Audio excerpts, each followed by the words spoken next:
Well, as 2026, as you know, begun. So today's episode, we're going to focus on 5 events from 3 different promotions. The first 2 are, in fact, from ChocoPro. As you know, we recently reviewed their last show of 2025, but we're going to be reviewing the first 2 shows of 2026.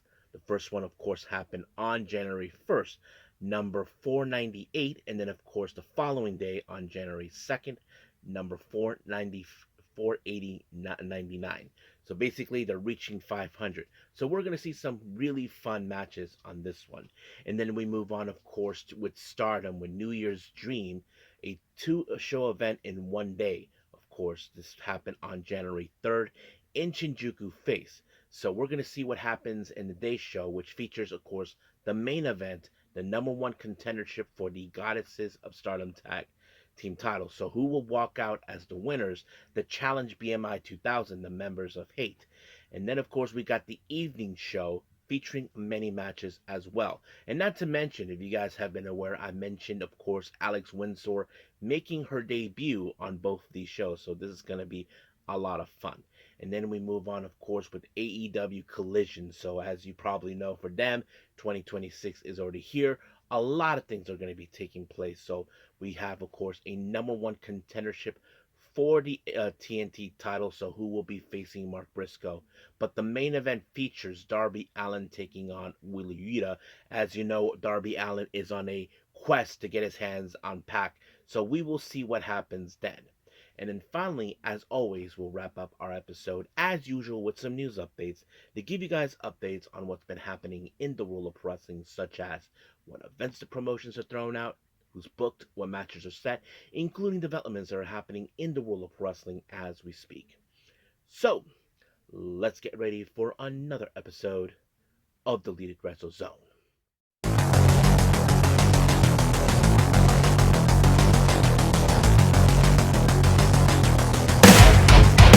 Are you ready?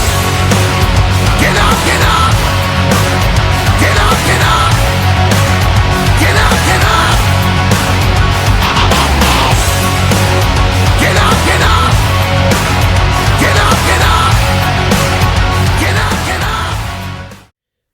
Hey everyone, welcome to Deleted Wrestle Zone, all things that is pro wrestling with AEW, NXT, New Japan Pro Wrestling, TNA, the National Wrestling Alliance, various promotions, wrestlers, matches, and championships. I am your host, J-Rod here. So, if you are new to the channel, welcome. This is a channel where we do a lot of pro wrestling reviews from various promotions, not only here in the United States, but also in Japan, Mexico, Canada, Europe, the UK, anywhere where pro wrestling is not as big, but it continues to grow. We also, of course, do discussion videos, talk about various topics such as the wrestlers themselves, the promotions, factions, storylines, whatever we want to talk about. We also, of course, do more news updates. If certain information is not able to be on this episode, we can either put it on the next one or on a separate video by itself. We also, of course, do real-time news updates to keep you guys on alert if something has happened in the world of wrestling that needs to be addressed ASAP. We also, of course, got the Unagi Sayaka Watch and various other cool wrestling content as well. So if you like what you see, please subscribe to us or click on that subscribe button. You'll be getting a lot of daily reviews and other cool wrestling content as well. But if you like this episode, please give us a like on a like button or a nice comment in the description down below. Now, enough of the jibber jabbers. Let's get started. Of course, continuing with more in 2026. So let's begin with ChocoPro number 498.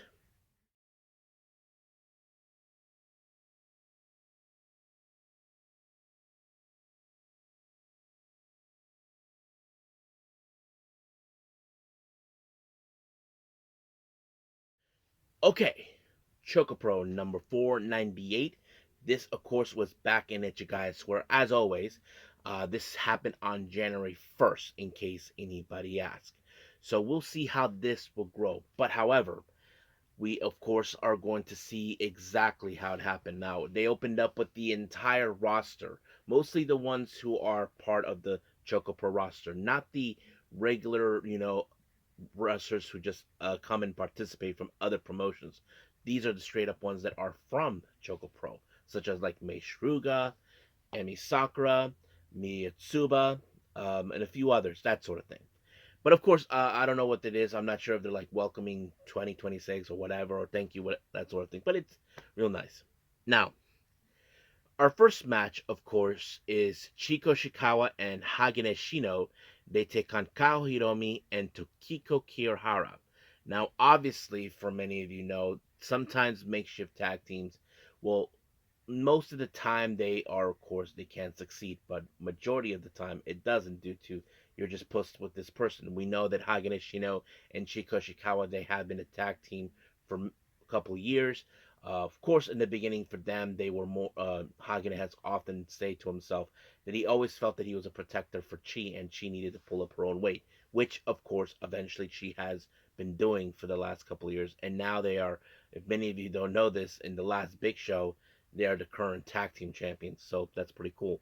But obviously, the weakest link you would assume in this particular match would be Kaho, due to not only her size, but her experience, because, that always plays out. But she was the one who picked up the win, and just like that, 1, 2, 3, over. Now, our next match, we have Chris Brooks taking on, what's his name? Chonchiru. So basically, we know these guys have been they have faced off each other a few times. But what happens next? Well, they decide to play a little drunken game while they're wrestling. You're probably saying, are they drinking on the job? Well, they did, but unfortunately, uh, Chris Brooks lost. Not by pinfall, in case anybody has. Let's just say that he was just taken down completely by Chonchiru in a very interesting way. If you guys ever seen, they have like this little rubber thing that you pull, and then if you let go from a distance, it hurts. Well, that's what happened. But Chonchiru used, instead of letting go, he just hit the little thingy on the head, and that's how Chris Brooks went down on the ground, flat on his back, and it was over. So basically, the drunken game was over. And of course, someone had to carry these guys out of here. Now, our main event, we have, of course, an 8-person tag match. We have Hiroya Wada, Irikani, and Soy taking on Balinaki, Emi Sakura, and Mei Shrugo. Very interesting team here for anybody who knows this, because that's always been cool to see. But however, we all know the type of match this was going to turn out to be, because if you look at Hiroyi, Irikani, and Soy, well, they have bit of the least experience in the entire matchup, but they do have a lot of potential for anybody to ask. But in the end, it was, of course, the Dolphin Press. Dolphin Press by the Best Bros, and May and Balian, when they applied that on Hiroyi, but it was in fact Mei Shruga that picked up the win by the pinfall, and just like that, 1, 2, 3, over. Just like that. Now, for our Jonkin tournament, well, practically the person who won the Jonkin tournament was Balin Aki, but the runner-up is Hagane Shino. Of course, two guys that have faced off with each other a few times, either in singles or tag teams. But that's pretty much how things end right there. So that's pretty much what happened on ChocoPro number 498. So let's move on to the one they did the next day, of course, ChocoPro number 499.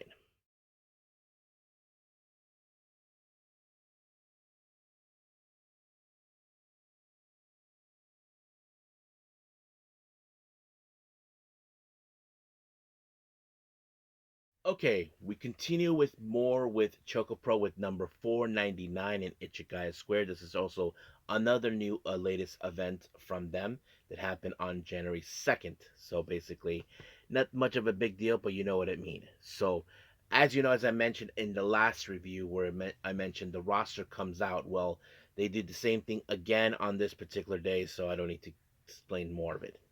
So anyway, we opened up with tag team action on this particular match. We have Hiroya Wada and Soy teaming up Normally we know Soy can team up with Miya, but not this time.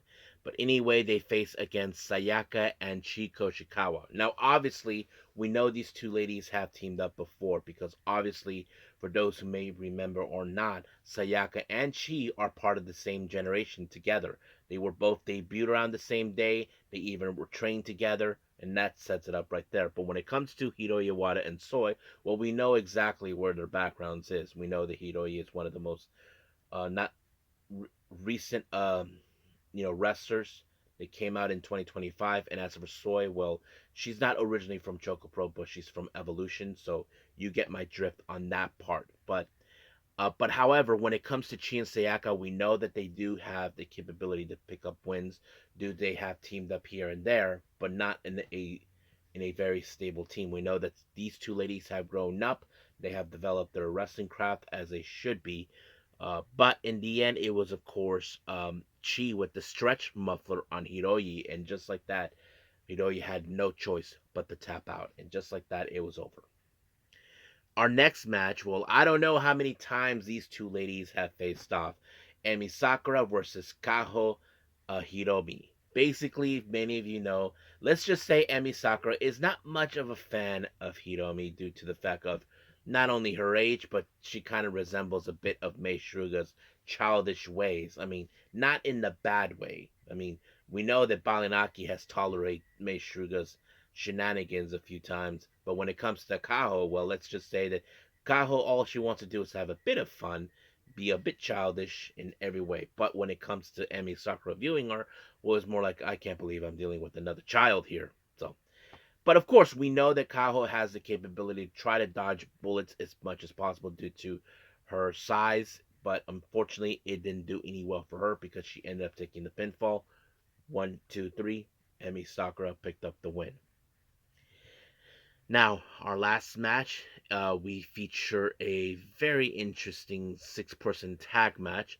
We have, of course, Irikane. She teams up with Miyatsubi and, of course, Munetatsu Nakamura.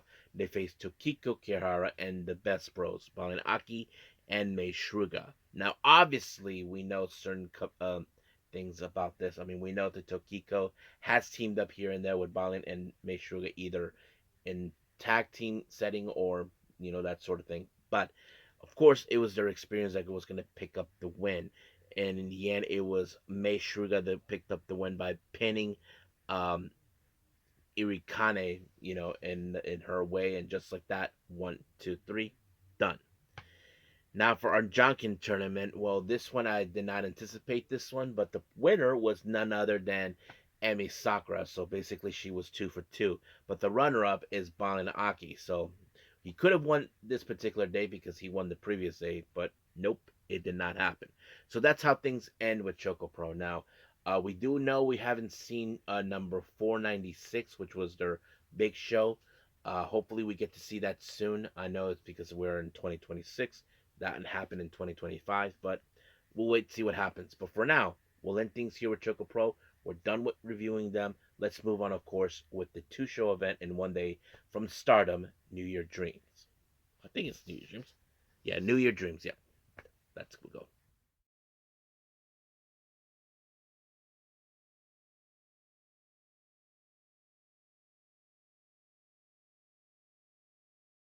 Okay, well, Stardom has begun their 2026. Now, as I mentioned earlier, they had a two-show one-day event. This one is, of course, called New Year's Dream. So let's begin with their day show.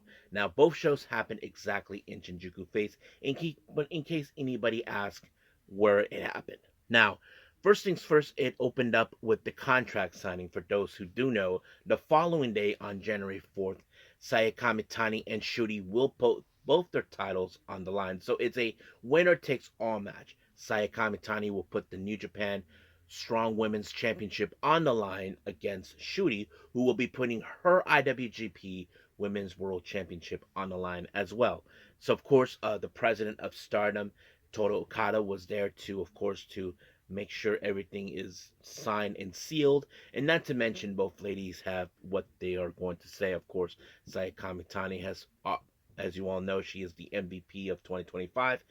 made Stardom what it is now by her talent, but she's confident enough to believe that she'll walk out as triple champion on January 4th. As for Shuri, well, similar some things, but you know how that is. Now, we open up with our first match, which is, of course, a three-way. We have Kikyo Furuzawa versus Momokogo versus Olympia. Now, obviously, we can tell by who has the weakest link here, which it's Furuzawa, who has the least experience. Even though she hasn't picked up the big win against some of the most uh, experienced veteran of experienced wrestlers in Stardom. Well, she ended up, of course, taking the fall by Olympia, and just like that, 1, 2, 3, done.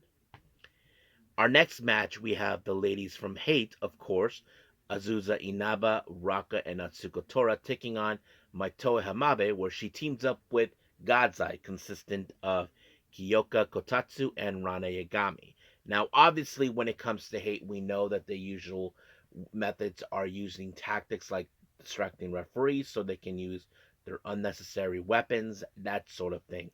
But however, in the end, it was, of course, Azusa Inaba with a suplex onto, of course, on Hamabe, and just like that, 1, 2, 3, it was over. But later, it was reported that Hamabe may have hurt herself during this match.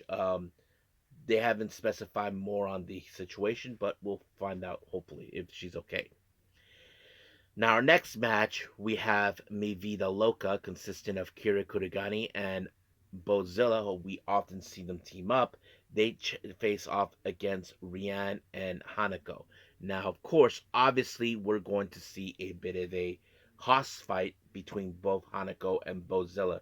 Two tall, strong women who will definitely try to take each other's out. And that's always been one of those fascinating things. We already seen Bozilla go head to head with the Megasis recently on Dream Queendom, but now it's Hanako, of course, stepping up the game. But in the end, of course, it was Rianne that was able to pick up the win on Kurigani, and just like that, 1, 2, 3, done. Completely over. Now, our next match, we have Alex Winza. Yep, making her official Stardom debut, teaming up with the ladies of Neo Genesis, consistent of former high speed champion Meisira and, of course, Starlight Kid. They face against Ane Kanaya. She teams up with the ladies of the Cosmic Angels, consistent of Sayuri Anu and Natsupoi. Now, obviously, we all know that Ane Kanaya is the weakest link due to the fact of her, many of you guys know, she is a rookie who debuted last year, but majority of 2025 she was out of action due to being injured, and that kind of put a little bit of her ring rust. We know that she recently came back with Matoi Hamabe, but luckily she's getting herself back on track. But of course, seeing Alex Windsor, that's a different story. We all know her background and all that. Seeing her making her debut is great, but in the end, we did see her pick up the win on Kanaya using, I think, it's like a sharpshooter, and just like that, Kanaya had no choice but to tap out. But we did see a post-match promo, as you know, Alex Windsor was thanking the fans for gladly accepting her, making her debut and all that. However, we know that recently we heard from Starlight Kid that she will be challenging for the red belt against Saya Kamitani soon enough. But we did hear later from Mei Sita, who recently announced her next goal. Her next goal is to obtain the CML Japan Women's Championship, currently being held by Azuki. So basically, we're gonna see that. Now, we haven't heard anything official when will happen, but I'm sure we will hear from that soon enough. But that's pretty much what happened. So let's keep on moving forward. Now, our main event is a number one contendership for the Goddesses of Stardom, which is the tag titles currently being held by Hate's members Natsuko Tora and Raka, better known as BMI 2000. Now, whoever walks out will be challenging them. First team, we have Miku Kane and Sari versus, of course, FWC, Koguma and Azuki, who we all know they are more experienced as a tag team together. And then, of course, we have O2 Line, Miyu Amasaki, Azumi, currently members of Neo Genesis, formerly of Queen's Quest. But the real question is who will most likely take the opportunity to make the challenge for these tag belts. Now we know that um, Koguma and Azuki have challenged these belts before in the past, and not to mention they have been very decorated as a tag team. So is O2 Line, but they never reached the potential to become tag team champions. We know they have potential to do that yet. As for Miku Kane and Sari, we know that since 2025 during Tag League they have teamed up, but they haven't reached like their level of okay, can we of cohesion together. They can coexist and they can of course be cohesion, but they're not yet in that level. But in the end, we did see it was in fact. Well, I want to put this something out for those who know this. We seen Koguma do the little coma pose. Well, she did that with Amasaki, but Suri was not a big fan of that, so she gave a big slap in the head on both Koguma and Azuki, and people booed her. So she's not a big fan. But this match ended with, of course, with a submission by Azumi onto Kane, and just like that, it was completely over. However, Sari wanted to try to break up the submission, but it was too late. It was already decided that Azumi and Miyu Amasaki won this match, and they will get the tag team opportunity. You can see they were going to brawl.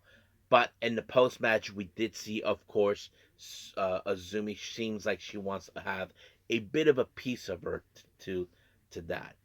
But however, when it comes to this, we all know that BMI 2000 are, of course, well aware who they'll be their challengers. And they're not idiots. They know exactly what they're going to do. And of course, they're going to say, don't press your luck, idiots. You don't have a chance. We all know why, because they like to cheat their way through. But we'll see what happens until then. But as of right now, we're done with the day show of Stardom's New Year Dreams. Let's move on to the evening show.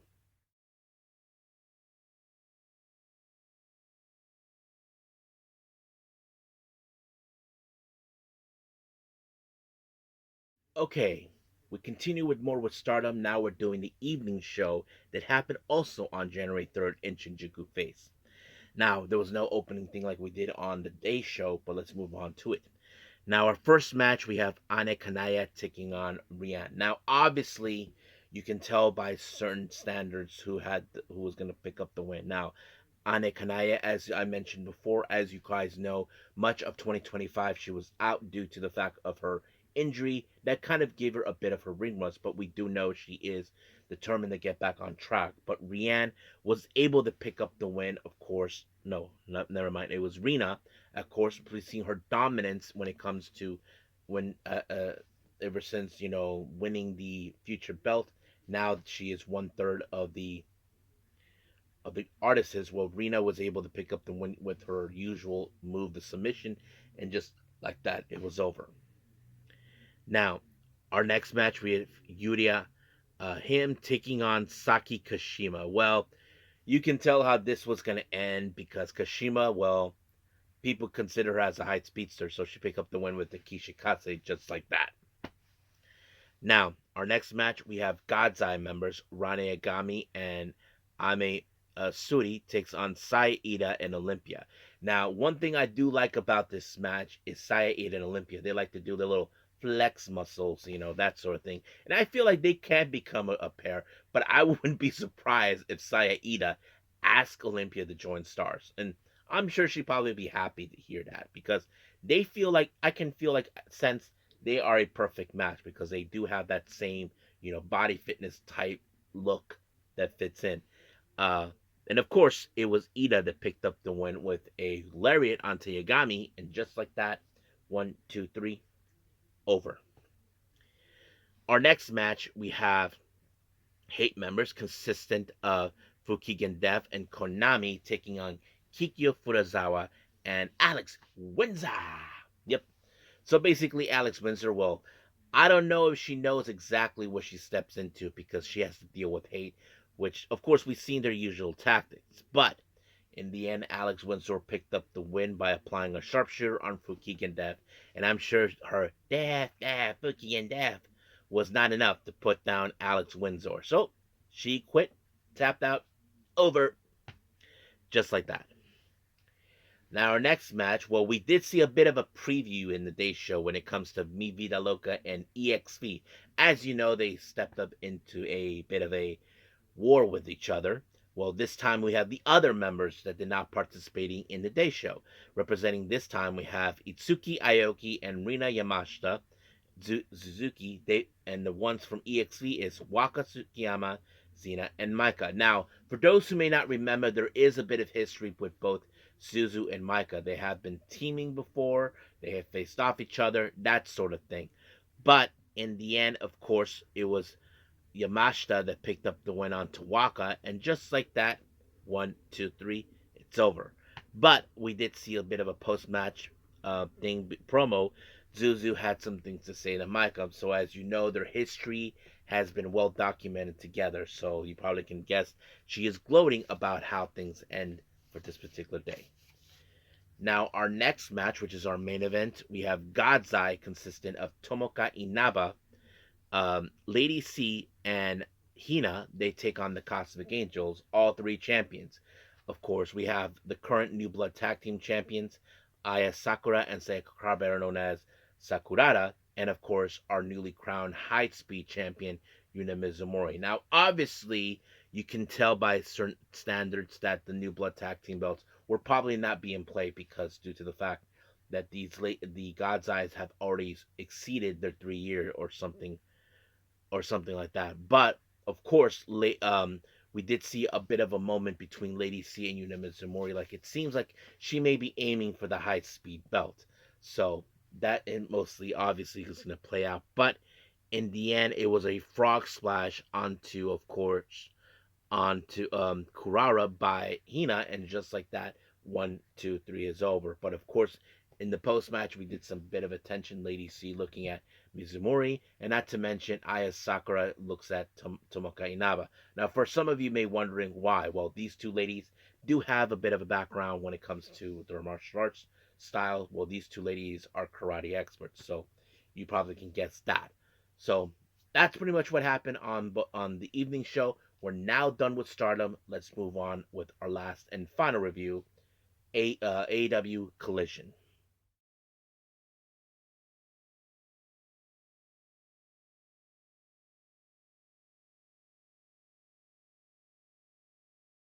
Okay, well, as you know, 2026 has begun. AEW, of course, has begun with their first show of 2026 with Collision. Now, we opened up with El Clone. As you all know, we have been waiting for El Clone to make his in ring debut since we know there has been plans for him to face Hologram, who is currently out of action due to an injury, but he faces Angelico. And of course, many people have been longing for El Clone to make his debut, and that's exactly what he did. But of course, he was able to defeat Angelico by using, well, looks more like a Blue Thunder Bomb, but it looks more like the Portal Bomb. So probably you will see him do moves that Hologram will probably do, and that's exactly how it happened. But we did see, of course, El Clone beating down Serpentico, who was helping out his friend. But however, Commander showed up to deal with the matter, knowing the fact that El Clone, well, let's just say that he's not going to tolerate this guy to cause a problem. So we'll see what it goes on.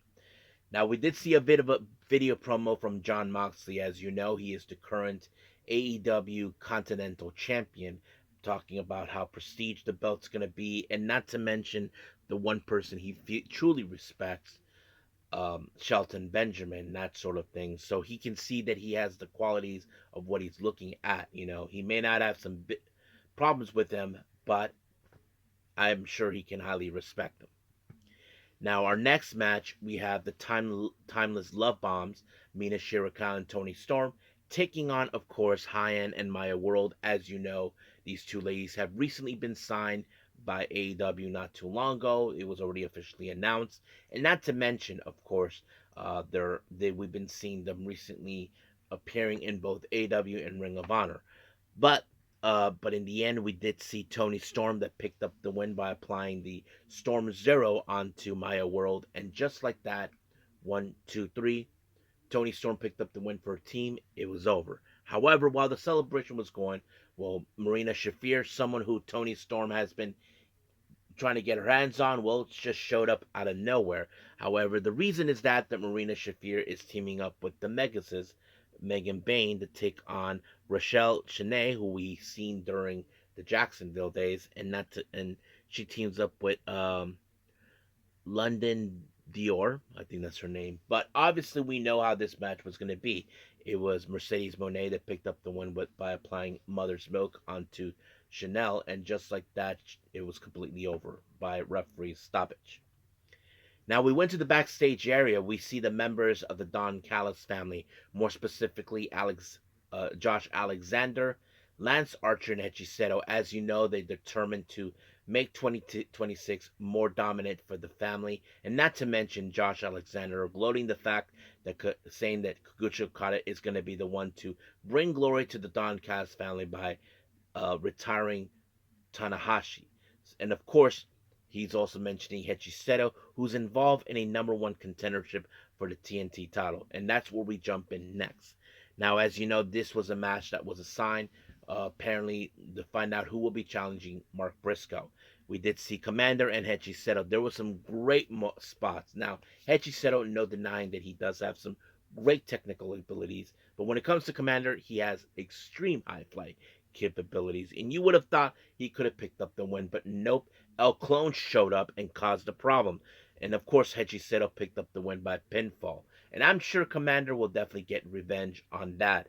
But however, if I was Mark Briscoe, I'd be more careful knowing the fact that the Don Callis family will do whatever it takes to reclaim that belt again. So we'll see what happens. Now, as you know, recently we've been seeing a somewhat of reunion between both Max Caster and Anthony Bowens. Well, let's just say that the boss, Tony Khan, had them to do something to get the little friendship back on track. And they went on to New York to do a scavenging hunt and a few other things. So I thought it was really interesting to see. But will we see the Acclaim together? Well, we don't know. We'll see what time will tell. Now, we did see an interview with Tony Schiavone in the ring talking to Eddie Kingston and, of course, Ortiz. And, of course, Eddie Kingston, as you know, he didn't want to take too much of his time, even though he does. Well, he's just happy as a clam to have his boy Ortiz back on his side. So that's one of the greatest moments to see. However, of course, in the backside, during an interview with Lex Luger, we did see Big Bill and Brian Keith, who had their fair share of issues with Eddie Kingston in the past. But now they're like, you got to be kidding me. And now they're dealing with Ortiz too. So basically, we will see that happening. But however, it turns out that they were being told to take care of a certain problem. And that problem is jet speed. As you know, jet speed is now being put a bounty on two fronts. One by, of course, the Don Callis family, and not to mention Ricochet. So that sets it up right there. And that's where we jump in.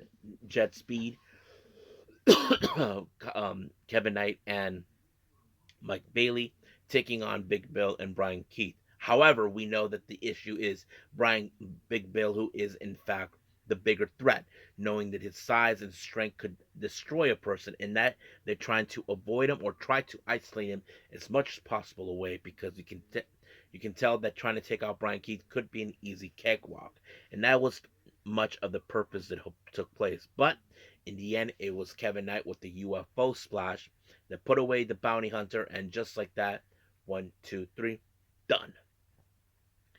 Now, as you probably know, the GYV are keeping an eye out on Eddie Kingston. As you know, they had their fair issues towards him recently, and now they're dealing with Ortiz, so you know how they're going to feel about that. So apparently they're going to deal with them sooner or later. Now, our next match, we have this was supposed to be Shelton Benjamin versus Scorpio Sky, but Scorpio Sky was not medically cleared. So basically, Dante Martin was picked as the replacement for this match. And of course, there was a moment where it seems like Dante Martin might have injured himself, and MVP was trying to say, listen, young man, I can see you're talented, but do yourself a favor, just quit. But of course, Dante Martin decided to, poke the bear. Basically, he said to Shelton Benjamin, "Hey Benjamin, my mama didn't raise me to be a bitch. Did yours did that?" And of course, Shelton Benjamin was not taking that lightly. So basically, you can hear the fans going, "You effed up." So basically, that's what happened. And I have to say, Dante Martin took everything possible to hold up to pick up the win, but unfortunately, that wasn't the case. It was Shelton Benjamin with a super kick, and just like that, 1, 2, 3, it's over. And then, of course, the MVP in the post match, we did see MVP that asked people to give a round of top for Dante, who really took it like a man and fought hard. But however, of course, we did see MVP making comments towards John Moxley, saying that sooner or later that title will be taken. You see, he's saying he understands where they're coming from, but of course, the one thing that MVP says, we're all about making money, that sort of thing. So we'll see what happens until that. Now, our last interview of the day, we did see Sammy Guevara talking with Bandito, who's been all inch demanding a shot of the ROH world title. And of course, Bandito's like saying, all you need to do was ask. You don't have to go all this temper tantrum. So, and that's going to happen next week. So we'll see what happens. Now, our main event, Wheeler Yuta versus Darby Allin. Now, it's no secret that Darby Allin has been at war with the Death Riders since, of course, they put him out of his misery. Of course, he took out John Moxley. He took out Gabe Kidd. But he was taken out by, of course, Pac, which is the one person that tried to burn him in the Blood and Guts match. But however, of course, the Death Riders will determine to to dismantle him. And we did see Marina Shafir to get involved, but however, she was caught by the ref and rejected. It was telling her that she needs to go. Marina's like saying, hell no. But however, Tony Storm, who has her fair issues towards her, decided to give a little ass whooping of her own to deal with her. And then, of course, we did see Garcia get involved, and of course, he was taken out. And then, of course, we did see a Scorpion Deathlock onto Wheeler Yuta, and just like that, it's over. So, if I was Pac, I would pay attention. You may have tried to feed him once before, but Darby Allin is on the quest to right that wrong. So, we'll see what happens in the future. So, we're officially done with our reviews. Let's move on with our last and final thing, news updates.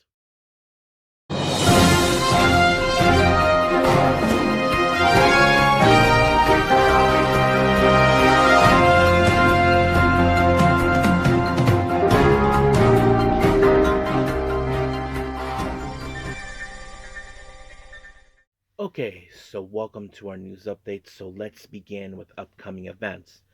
Now, many of you may or may not have heard this one that was announced by Tokyo Show Pro Wrestling.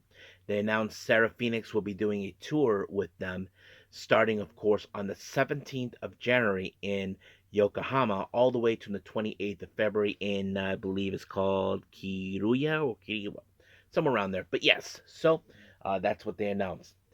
As you all know, on January 12th, it's going to be the last final time we will see Risa Sera. As you probably remember, last year she announced her retirement. The show will take place on the 12th of January in Corkin Hall. 2 matches have been announced. The first one is Azuki. She'll be teaming up with Kohaku from Wave. They take on Kao Kobayashi and Kageru Sekiguchi. So that's one match. The second one, we have Hirai Kurumi versus Hanako. So that's going to be a big house fight right there. On these, if you guys remember, GCW will be making their way to Dallas on the 17th of January for Code of the Street. They announced the Ultraviolent Championship will be on the line. Matt Tremont puts his belt on the line against Otis Coker. And I wouldn't be surprised if Otis Coker won, because obviously, for those who don't know, Otis Coker is brother to Acticus Coker, who is the current GCW World Champion. As you all know already, House of Glory will be making their debut in LA on January 30th, and they announced Andrade El Idolo will be there. So if any of my subscribers are from the LA area, get your tickets now for that. Filipino-based promotion in Manila, Dexcon has announced for the Fast Break event on the February 15th.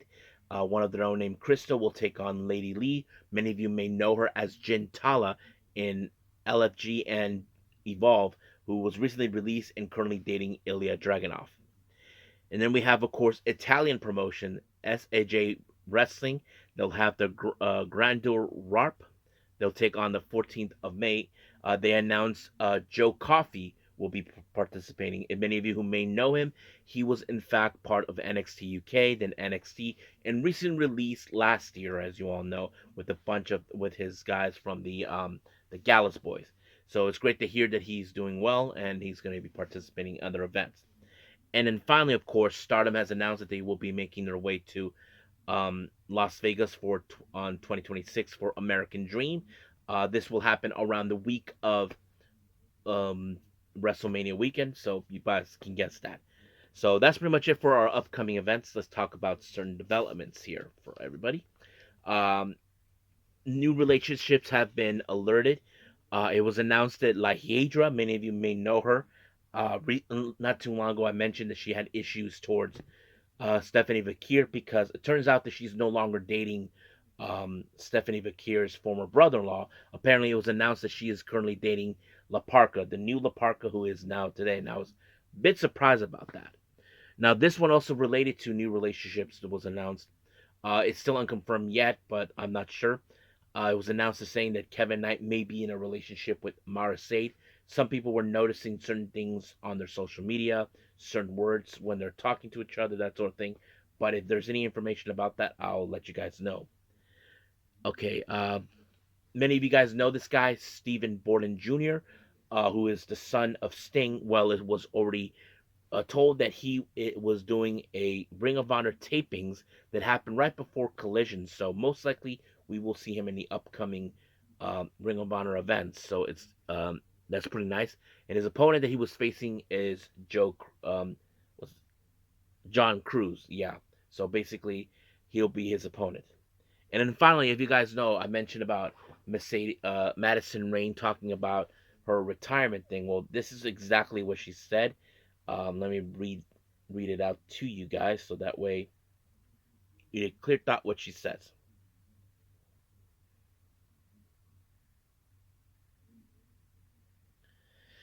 She says, "This business I have known for 20 years. It has brought me all over the world. It has given me the best friends that will last a lifetime. But tonight was especially emotional because this is the end of the era for Madison Rayne. I knew it was coming. This time comes everyone's career. But when I lost my dad earlier this year, I lost a piece of myself too. I am refinding the purpose uh that self back coaching, helping the next generation. That's you, Diana Perazzo. That's not me anymore. I couldn't ask a better partner, a, a better moment, better night to ride a wave and end it to you as my partner and best friend. It's perfect timing. It was a perfect way to end 20 years ride. I love you so much." So basically, she's passing the torch to Diana Prazo. So that's what it sounds like. So basically, we all know that Madison Rayne has served as a coach. Um, if she's retiring completely from the wrestling business, that would make absolute sense. But hopefully, we get more information on exactly if that's the case. So we'll see what happens. But as of right now, we're done with everything else. So let's call it a day. Well, I hope everybody enjoys this episode. Coming up, as you all know, we got Wrestle Kingdom 20, which of course features the last time we get to see the Ace, Hiroshi Tanahashi. Will he face, of course, his old foe, who has he faced for many years, Kaguchika Okada. Now, of course, a lot of people are going to be emotional. I'm sure that's going to be a great retirement ceremony. But we do have, of course, the title matches, the never openweight title. Evil defends it against Aaron Wolf, who's been a thorn on his side. We even got the IWGP Strong Women's title defended, and so is the New Japan Strong Women's title in a winner takes all match. Then, of course, the IWGP World Heavyweight title on the line. So we got a lot of things taking place. I haven't decided yet what I'm going to do for the next one, but we'll see. For the if there's any other reviews I want to do before that, we'll see. But as of right now, we'll end things here. And until then, I will see you guys in the next DWZ time. Same DWZ channel. I must bid all of you adieu. So, goodbye. Mwah. and have a nice day.